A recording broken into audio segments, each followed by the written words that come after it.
Hey folks, it's Jang here from jangbricks.com with a look at a Mega Bloks Call of Duty Collector Series set called Turret Attack. This one came with 100 pieces. Interestingly enough, the weapon this thing is trying to replicate is not an Allied weapon. It is a German weapon called the Flak 88, and you can find it in Call of Duty, the original Call of Duty, original game, all the way up to Call of Duty World at War. And yes, it was originally from Germany. It was made by the Germans, and it was originally an anti-aircraft gun. This is the first flak gun. It was, well, I don't know about the first, but it is the one that led to everybody calling anti-aircraft fire that features high explosive flak fire. This was the Flak 88 that gave flak its name. So it's actually intended to be used like this. So I'm very happy that Mega Bloks designed it to be able to shoot up like that at a very, very high angle of inclination. And if you look up pictures online of the Flak 88, the real thing, you'll see plenty of similarities here. They've done a respectable job of getting the look of the Flak 88 incorporated into this model. The stands are a little bit too tall. I think it should have been closer to the ground. The relative scale of things maybe not perfect, but this gets the general idea across and more, and it has good detailing to it. There's one thing that I don't like about this, is that this whole assembly here can actually rotate around like that. I really wish that this was just held in one place. When it's down like this, it's held in place by these two little bits right here. It just kind of fits in that groove. You can just spin it around.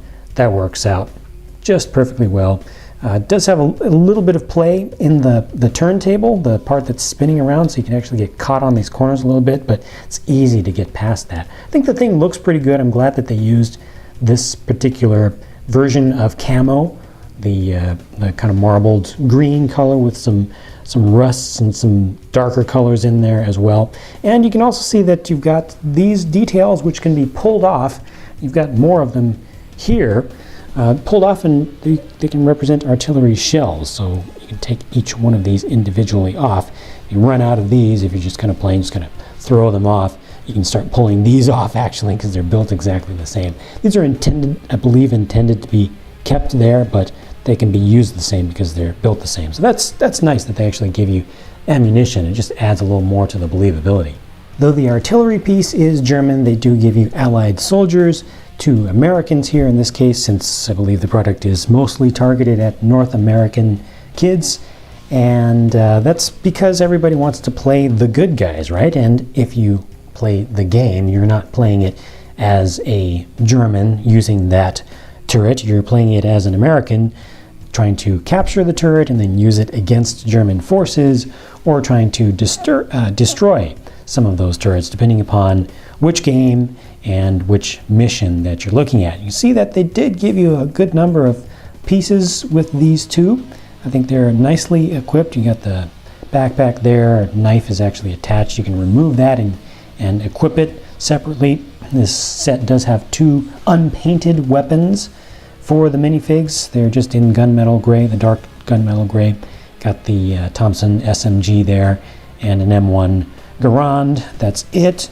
And you do have, let's see, you got the 3 chevrons on the hat here, or helmet there. Nothing on this one, but slightly different colors. Nice little, very subtle variations in color. Some slight little differences. These pouches are darker than this. Just a very, that's really a banana slug green yellow color. It's the closest match that I can think of. It's the first thing that comes to mind when I see that color, but I really do like how many different earthy tones that they provide with the different Call of Duty sets and the different pieces. So a couple of good figures there in general.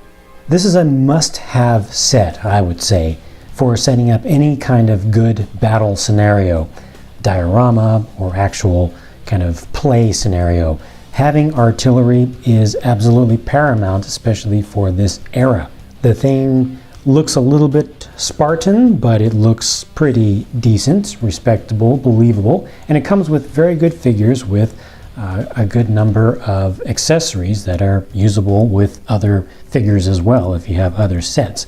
So I think that this is a good one to get at least one of, if not multiple of them, if you're into this World War II Call of Duty building set series. Those are my thoughts, but I'm looking forward to hearing what other folks think as well. Feel free to share your feedback in the comments section. If you like the set, you don't like the set, I'm going to go build some more stuff and bring you some more videos. Stay tuned to the blog at jangbricks.com if you want to see everything that I'm working on, and I'll be talking to you again very soon.